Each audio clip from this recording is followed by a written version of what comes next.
रसूलिहिल करीम अम्मा बाद अऊज़ु बिल्लाहि मिनश शैतानिर रजीम बिस्मिल्लाहिर रहमानिर रहीम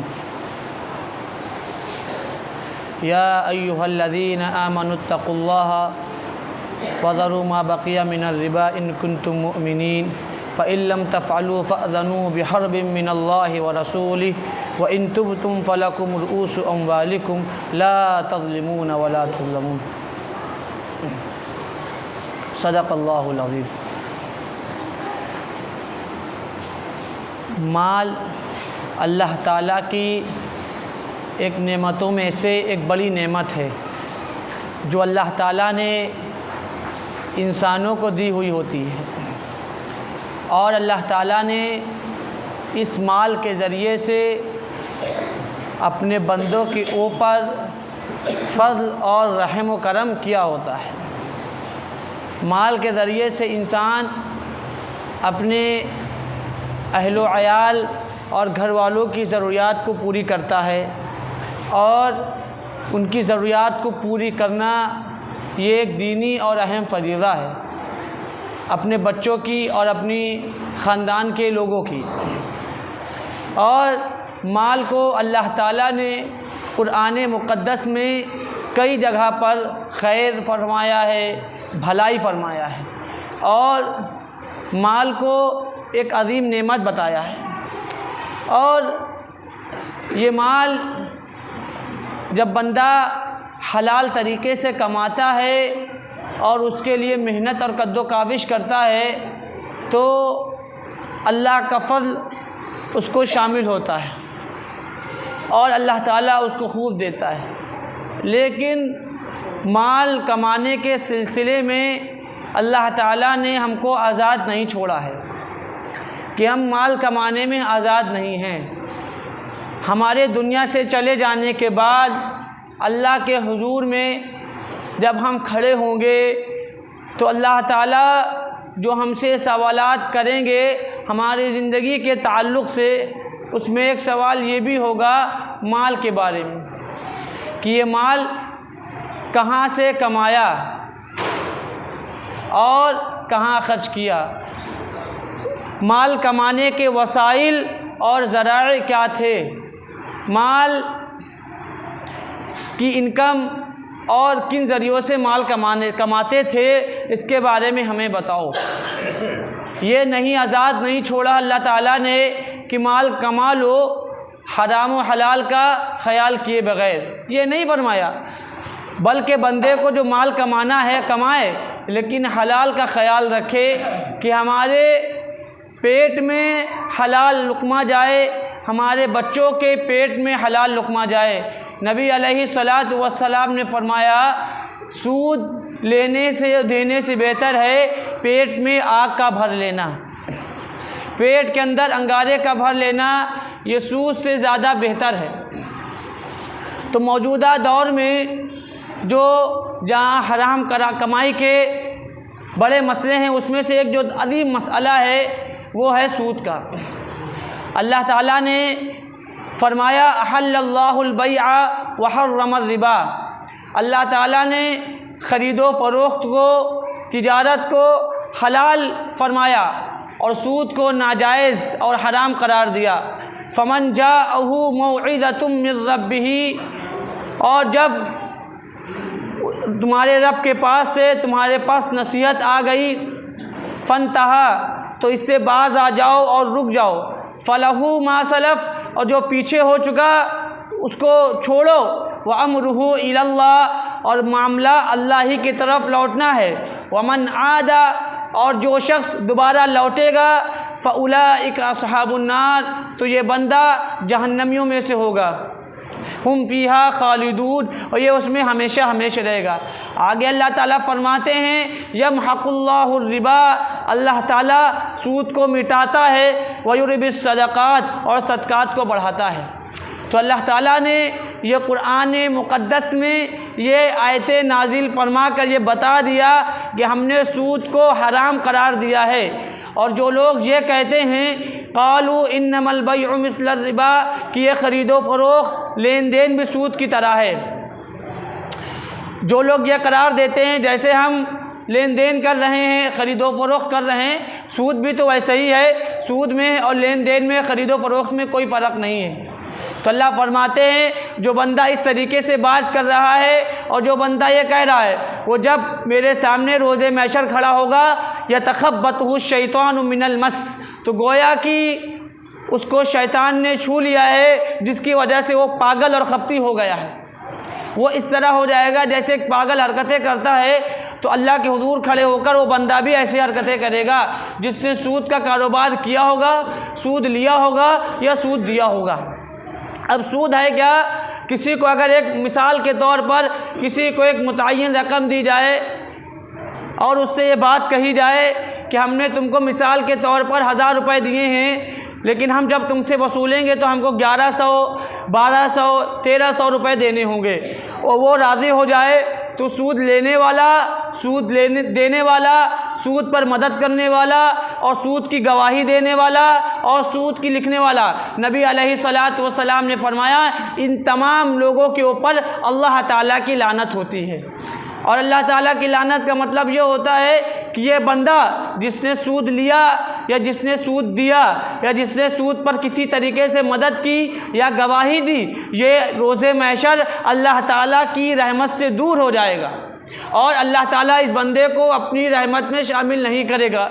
एक दूसरी हदीस में नबी अलैहिस्सलातु वस्सलाम ने फरमाया अर्रिबा सबऊन जुज़अन ऐसरुहा अय्यन कहल रुजुलु उम्महू, कि सूद के 70 गुनाह हैं, उसमें सबसे हल्का गुनाह ये है कि सूद लेने वाला ऐसा है जैसा कि वो अपनी वालिदा मोहतरमा से ज़िना करने वाला है। तो जो बंदा सूद लेता है या देता है तो गोया कि ऐसा है जैसा कि उसने अपनी माँ से ज़िना किया। अब अज़ीज़ान मोहतरम, नबी अलैहिस्सलातु वस्सलाम के ये अक़वाल और ये कौल कि बंदा जो सूद ले रहा है किसी भी तरीके से सूद के ज़ुमरे में शामिल हो रहा है, तो गोया कि वो अपनी वालिदा से ज़िना कर रहा है। अब कोई मोमिन और कोई मुस्लिम, किसी ईमान वाले की ये मजाल नहीं हो सकती कि अपने वालिदा मोहतरमा की तरफ, जिसके बतन से वो इस दुनिया में आया है, जो उसको दुनिया में ज़िंदगी देने वाली है, जिसने उसको पाला है, पढ़ाया है और लिखाया है, मुआशरे में एक मकाम और मर्तबा दिलाया है, जिसने अपनी छाती से उसको दूध पिलाकर परवान चढ़ाया है, क्या बंदे का ये ज़मीर गवारा करेगा कि बंदा अपनी उस वालिदा मोहतरमा के साथ ज़िना करे? लेकिन नबी अलैहिस्सलातु वस्सलाम फरमा रहे हैं कि जो बंदा सूद ले रहा है गोया कि वो अपनी वालिदा मोहतरमा से ज़िना कर रहा है। ये आप सल्लल्लाहु अलैहि वसल्लम ने वाज़ेह अल्फाज में फरमा दिया। आपने फरमाया सहाबा से 7 हलाक कर देने वाले गुनाहों से बचो। जो गुनाह ऐसे हैं जो बंदे को हलाक कर देंगे। सहाबा ने पूछा या रसूल अल्लाह वो गुनाह कौन से हैं जो बंदे को हलाक कर देंगे? आपने फरमाया अल्लाह के साथ किसी को शरीक करना, फिर फरमाया दूसरा जादू करना, फरमाया यतीम का माल खाना, चौथा फरमाया सूद का कारोबार, सूद लेना या देना, पांचवा फरमाया मैदान जिहाद में पीठ फेर कर भाग जाना, छठा फरमाया किसी पाक दामन नेक और साले औरत पर तोहमत लगाना और इल्ज़ाम लगाना, और यतीम का माल हड़प लेना। तो ये जो गुनाह बताए नबी अलैहिस्सलातु वस्सलाम ने, इनमें से कोई एक भी गुनाह बंदा करता है तो बंदा ऐसा गुनाह करता है जो बंदा उसको हलाक कर देगा, जो बंदा उसको बर्बाद कर देगा। अगर बंदे ने सूद लिया, नबी अलैहिस्सलातु वस्सलाम ने फरमाया, तो ये एक ऐसा गुनाह है जो उसकी घर की बरकत को और खैर को, वो सारी चीज़ों को मिटा देता है और बंदा जहन्नम के घड़ों में गिरता चला जाता है। नबी अलैहिस्सलातु वस्सलाम जब मेराज पर तशरीफ़ ले गए, अल्लाह ताला ने जन्नत और जहन्नम का नज़ारा करवाया, तो आपने कुछ लोगों को देखा कि जिनके पेट इतने बड़े हैं जैसा कि कमरे के बराबर। तो आप अलैहिस्सलातु वस्सलाम ने, जिब्रील अलैहिस्सलातु वस्सलाम ने पूछा, जिब्रील ये कौन लोग हैं? आप अलैहिस्सलातु वस्सलाम ने फरमाया ये वो लोग हैं जो सूद खाते थे, जो सूद का कारोबार करते थे और सूद लेते थे और देते थे। तो बंदे को सूद लेने से और सूद देने से हत्तल इम्कान बचना चाहिए। चूँकि अल्लाह ताला ने कुरान मुक़द्दस में ज़िना करने वालों के लिए और शराब पीने वालों के लिए, चोरी करने वालों के लिए ऐसे अल्फाज का इस्तेमाल नहीं फरमाया जैसे अल्फाज का इस्तेमाल एक सूदखोर के लिए फरमाया। अल्लाह ताला ने फरमाया या अय्युहल्लज़ीना आमनुत्तकुल्लाह वज़रू, ऐ ईमान वालो या तो सूद छोड़ दो और अल्लाह से डरो। फ़इल्लम तफ़अलू, अगर ऐसे नहीं करते हो, फ़अज़नू बिहर्बिम मिनल्लाहि व रसूलिही, तो मुझसे और मेरे रसूल से जंग के लिए तैयार हो जाओ। अल्लाह ने ऐसा नहीं फरमाया कि किसी जानी के लिए, किसी शराबी के लिए, किसी चोर के लिए, फरमाया या तो सूद छोड़ो, सूद का कारोबार छोड़ो, या तो मुझसे जंग के लिए तैयार हो जाओ। ये अल्लाह ताला ने सूरतुल बकरा में फरमा दिया 3रे पारे में कि फ़इल्लम तफ़अलू, अगर तुम ऐसा नहीं कर सकते, सूद को नहीं छोड़ सकते, इसकी कुर्बानी नहीं दे सकते, तो फ़अज़नू, ऐलान जंग है। अल्लाह हुक्म दे रहा, ऐलान है मेरा कि तुम मुझसे और मेरे हबीब से जंग के लिए तैयार हो जाओ। अब बंदा सूद लेता है या सूद देता है या सूदी कारोबार करता है या उस पर मददगार साबित होता है, तो बंदा अल्लाह से ऐलान जंग कर रहा है, बंदा नबी से ऐलान जंग कर रहा है, और वो बंदा अल्लाह और उसके नबी के मुकाबले में खड़ा हो जा रहा है। अगर कोई आपसे कहे कि मेरी मदद कर दिए सूद के ऊपर, आप गवाही दे दीजिए, तो आप उसे साफ मना कर दे कि मैं गुनाह पर मदद नहीं करूँगा। वतआवनु अलल बिर्रि वत्तक़वा, अल्लाह फरमाते हैं कि नेकी पर एक दूसरे की मदद करो।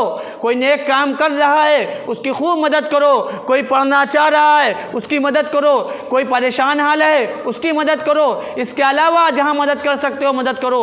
वला तआवनु अलल इस्मि वल उद्वान, लेकिन किसी की गुनाह पर और जुल्म पर मदद ना करो। कोई बंदा गुनाहगार है, कोई बंदा शराबी है और उसको शराब लाकर मत दो।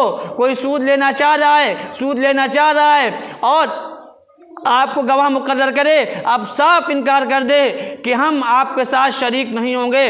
वो चाहे जितना करीबी इंसान हो, क्योंकि इसमें गरीबों का खून चूसा जाता है, मोहताजों का खून चूसा जाता है और फुकरा का खून चूसा जाता है, और बेचारे वो सूद को देते देते उनकी ज़िंदगियाँ तबाह हो जाती हैं, लेकिन ये सूद कम नहीं होता। इसीलिए अल्लाह ताला ने ऐसी चीज़ को हराम करार दे दिया जो इंसानियत के लिए नासूर हो, जो इंसानियत को नुकसान पहुंचाते हो, जो बंदे को नुकसान पहुंचाते हो। वो चाहे बैंक का सूद हो, बैंक का लोन हो, वो चाहे तिजारत के लिए लिया गया हो, या वो किसी सुनार के पास जेवरात रख कर लिया गया हो, ये सारे हराम है। बंदा सोचता है कि हम ये जेवरात सुनार के पास जाकर रख देंगे और उससे पैसा ले लेंगे, ये सूद है अजीज़ान मोहतरम, ये हराम है। बंदे ने अगर सुनार के पास रखा या किसी समूह में जो औरतें ग्रुप में बैठती हैं उन्होंने जाकर सूद लिया, तो ये हराम है, हराम। अल्लाह उसके रसूल से जंग है। नमाजी से अल्लाह ने यह नहीं फरमाया कि तुम मुझसे जंग के लिए तैयार हो जाओ। सूदखोर से फरमाया, लेने देने वाले से फरमाया। क्यों फरमाया? क्योंकि ये इंसानियत का कत्ल है, ये इंसानियत के लिए सुम्मे कातिल है, ये इंसानियत को हलाक कर देने वाला, ये इंसानियत को बर्बाद कर देने वाला है। ये मज़हब तो बड़ी ऊंची चीज़ और अहम चीज़ है, ये इंसानियत के नाते एक बड़ा गुनाह है कि एक इंसान दूसरे इंसान का खून चूस ले, पैसे कम दे और उससे ज़्यादा ले, ये इंसानियत को ख़त्म कर देने वाली चीज़ है। तो जो हमारे जेवरात कहीं सुनार के पास रखे हो, हमने मिसाल के तौर पर उसको 50,000 रुपये में रखा और जब उस पर सूद देना पड़ा तो 1 लाख हो गया, तो जो हमने ये 50,000 रुपये दिए ये सूद हो गया, ये हराम हो गया। हम गोया कि उस ज़ुमरे में शामिल हो रहे हैं जिस ज़ुमरे में सूद लेने वाला देने वाला होता है। बंदा कहता मैं बहुत मजबूर हूँ, सूद लेने पर मजबूर हूँ, तो कुरान मुक़द्दस ने एक उसूल बताया। क्या बताया? कि फमन इस्तुर्रा फ़ी मखमसतिन गैर बाग़िन वला आदिन फ़ला इस्म अलैहि। जब बंदा मजबूर कर दिया जाए, इतना मजबूर हो बंदा कि भूख से मर रहा हो, प्यास से मर रहा हो और उसके लिए कोई चीज़ ना हो जिससे वो अपनी प्यास मिटा सकता हो और भूख मिटा सकता हो, तो अल्लाह फरमा रहे हैं ऐसी जगह पर तुम्हारे लिए सूअर का गोश्त खाना और शराब पीना जायज़ है, लेकिन कितना? गैर बाग़, इतना कि तुम लज्जत के लिए मत खाओ कि मौका मिला है तो खा ले कायदे से, लज्जत के लिए मत खाओ। वला आद, और हद से आगे ना बढ़ो। जितने में ज़िंदगी बच सकती है, मिसाल के तौर पे 2 या 3 लुक़्मों में ज़िंदगी बच सकती है, 2 या 3 घूंट में ज़िंदगी बच सकती है, तो अल्लाह फरमाते हैं ऐसी जगह पर तुम सूअर का गोश्त और शराब दोनों पी सकते हो, लेकिन अगर इससे आगे बढ़ोगे तो शदीद गुनहगार हो जाओगे। अल्लाह ताला बहुत ख़तरनाक नाराज़ होगा। अल्लाह ताला इतना शदीद नाराज़ होगा कि हो सकता है कि अल्लाह ताला इंसान की ज़िंदगी को दुनिया में ज़िल्लत और रुसवाई से भर दे। तो बंदा जब मजबूर हो जाए, उसके सारे रास्ते मसदूद हो जाएं, उसको कोई पैसा देने वाला ना हो, उसको कोई कर्ज देने वाला ना हो, उसके बस कोई ऐसा सामान ना हो जिसको वो बेच ना पाए, और ऐसी ज़रूरत हो जाए कि उसको अपनी ज़िंदगी बचानी पड़ जाए, वो मौत के आखिरी मरहले में पहुंच रहा है बिल्कुल, तो गोया कि इसके लिए जायज़ हो सकता है, क्योंकि कुरान मुक़द्दस ने एक तरीका बताया। लेकिन अपनी ज़िंदगी को, लाइफ स्टाइल को अच्छा बनाने के लिए, बेहतर बनाने के लिए, उम्दा बनाने के लिए और कारोबार को बढ़ाने के लिए, बिजनेस को बढ़ाने के लिए, आलीशान घर लेने के लिए बैंक से लोन ले ले, या बंदा सुनार के पास जाकर अपने जेवरात रख दे, ये इतना ज़्यादा हराम है कि नबी अलैहिस्सलातु वस्सलाम ने फरमाया कि तुम्हारा सूद लेना इससे बेहतर है कि अपने पेटों में आग को भर लो। अपने पेट में बंदा आग भर ले, ये उसके लिए ज़्यादा बेहतर और मुनासिब है कि वो जाके सूद ले, वो जाके सूदी कारोबार करे और जाके सूद का मामला करे। और जो नबी अलैहिस्सलातु वस्सलाम ने वो हदीस फरमाई थी कि अर्रिबा सबऊन जुज़ा ऐसरुहा अय्यन कहर रजुल उम्मा, कि सूद के 70 से ज़्यादा गुनाह हैं। इसमें सबसे हल्का गुनाह यह है कि बंदा अपनी वालिदा से ज़िना कर ले। तो सूद लेने वाला और वालिदा से ज़िना करने वाला दोनों बराबर। गोया कि बंदा सूद नहीं ले रहा, अपनी वालिदा से ज़िना कर रहा है, अपनी वालिदा के साथ हरामकारी कर रहा है, अपनी वालिदा के साथ ज़िनाकारी कर रहा है। तो कुरान मुक़द्दस ने फरमाया भाई हमने ख़रीदो फरोख्त जायज़ की है, लेन देन जायज़ किया है। अहल्लल्लाहुल बैआ, हमने ख़रीदो फरोख्त जायज़ किया है। खूब ख़रीदो फरोख्त करो, तिजारत खूब बढ़ाओ, हलाल कमाई से बढ़ाओ। अल्लाह ताला ने कहीं नहीं मना फरमाया।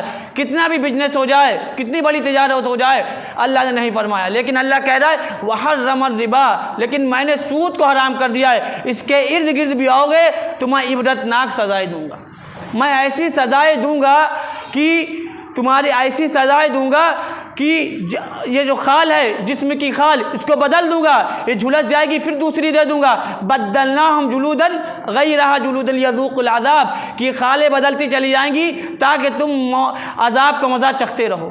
अज़ाब का मज़ा अल्लाह ताला चखाएगा। उसी तरह जिस तरह दौलत का, जिस तरह सूद की कमाई का बंदा, हराम की कमाई का बंदा मज़ा चखता था, उसी तरह अल्लाह ताला उसको अज़ाब का मज़ा चखाएगा। तो ये माल का हराम होना इंसान की ज़िंदगी को तबाह कर देना है। जब हज़रत शुआइब अलैहिस्सलातु वस्सलाम ने फरमाया औफुल कैल वल मीज़ान बिल क़िस्त, ऐ मेरी कौम नाप तौल को पूरा पूरा दो, नाप तौल में कमी ना करो। वला तबख़सुन्नास, और लोगों की चीज़ों से कमी मत करो। वला तबख़सुन्नास अशियाअहुम फ़िल अर्ज़ वला तअसौ फ़िल अर्ज़ि मुफ़सिदीन, और ज़मीन में फ़साद मत फैलाओ। बक़ियतुल्लाहि ख़ैरुल लकुम, और जो कुछ अल्लाह के पास बाकी है वो तुम्हारे लिए बेहतर है। इन कुन्तुम मुमिनीन, अगर तुम ईमान वाले हो।